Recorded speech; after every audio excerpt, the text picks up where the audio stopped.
Welcome to Bloomberg Quint, and today we are talking about the Reliance and BP announcement which was done by Bob Dudley and Mukesh Ambani in a joint press conference.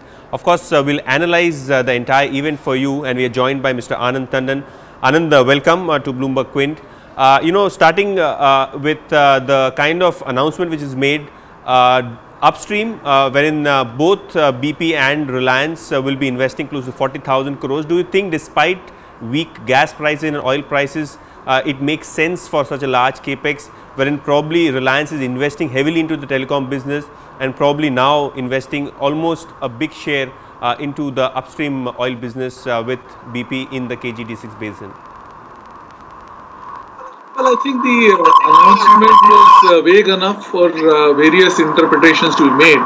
I am not necessarily sure that when they say upstream, it is essentially in the exploration part. I would suspect that that has largely been done.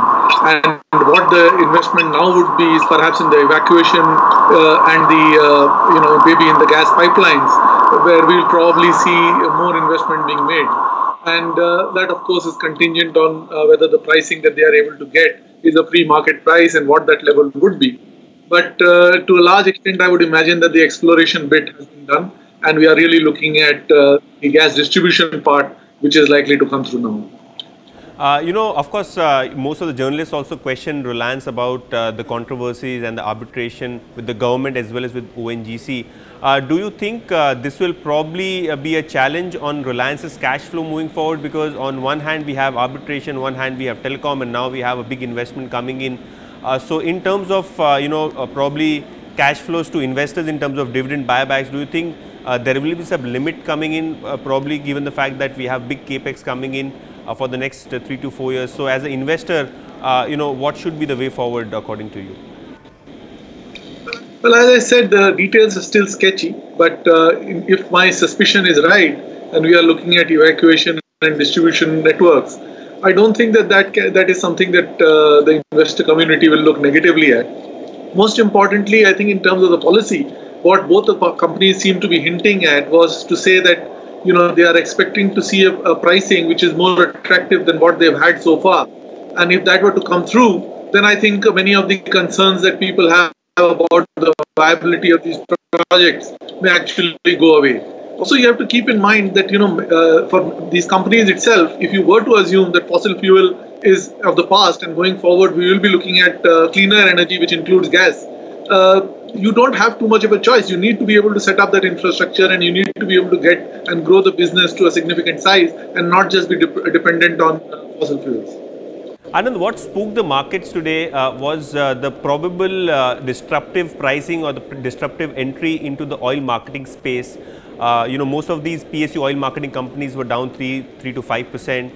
Probably indicating that Reliance foray into fuel marketing in venture with BP could be disruptive for the industry. So if you could share your thoughts on the downstream end of the business, wherein they have announced plans for not only fuel retailing but also entering into some better mobility solutions for consumers. Do you think probably there could be some new innings for Reliance and BP into this space, wherein they have a big experience coming in and a big investment outlay, which could probably hamper earnings for all of these PSU oil marketing cores?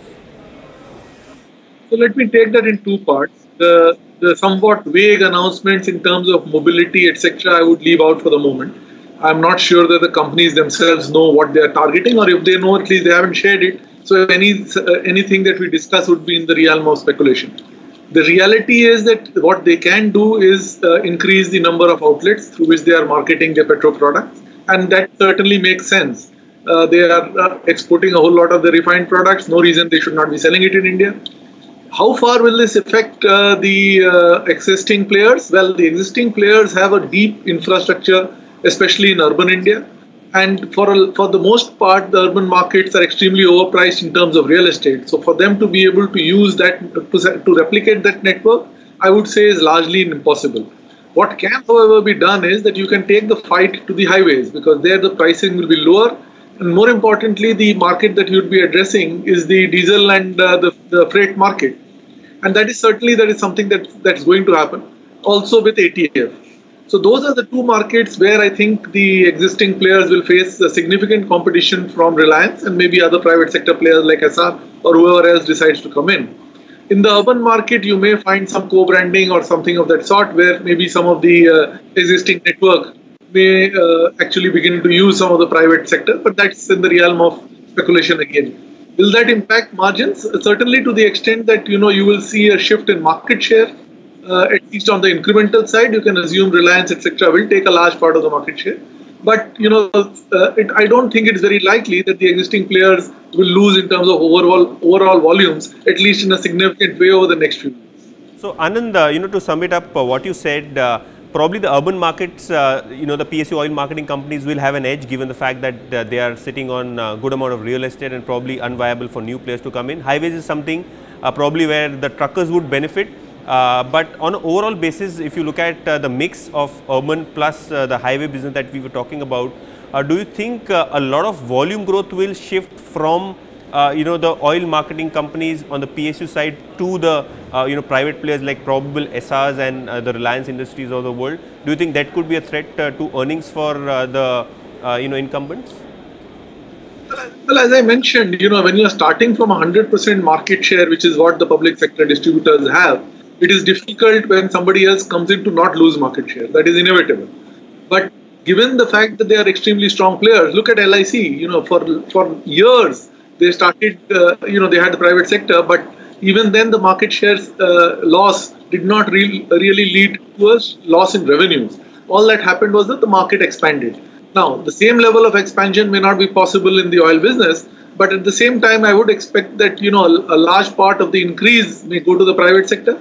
But the market also should expand, and you would expect the private sector to penetrate deeper into the country. So overall, will there be market share loss? Certainly. Will there be loss in revenues?